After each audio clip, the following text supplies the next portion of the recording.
السلام علیکم دوستو، عمان میں انٹرنیٹ یا انفارمیشن ٹیکنالوجی کے ذرائع استعمال کرنے والے کسی بھی شخص کی نجی یا خاندانی زندگی کے حوالے سے فوٹو کھینچ کر یا خبروں کے ذریعے یا آڈیو ویڈیو ریکارڈنگ کے ذریعے سوشل میڈیا پر اشاعت کرنا سلطنت میں ایک جرم ہے اور اس کی سزا 3 سال قید یا 5,000 عمانی ریال جرمانہ ہے۔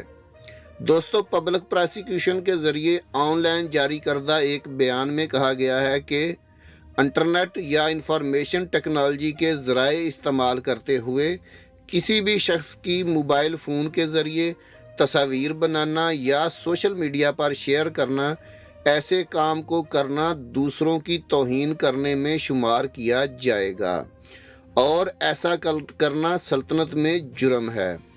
سوشل میڈیا پر ایسا کرنے والوں کو 3 سال کی سزا اور 5,000 عمانی ریال کا جرمانہ ہو سکتا ہے یا ان دونوں سزاؤں میں سے کوئی ایک سزا ہو سکتی ہے۔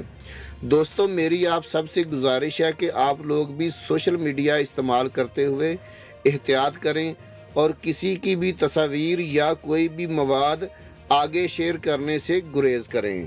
ویڈیو بنانے کا مقصد آپ لوگوں کی رہنمائی کرنا ہے۔ ویڈیو اچھی لگی تو لائک کر کے چینل کو سبسکرائب ضرور کر دیجئے گا تاکہ آنے والی انفارمیٹو ویڈیوز بر وقت آپ کو مل سکیں۔ اللہ حافظ۔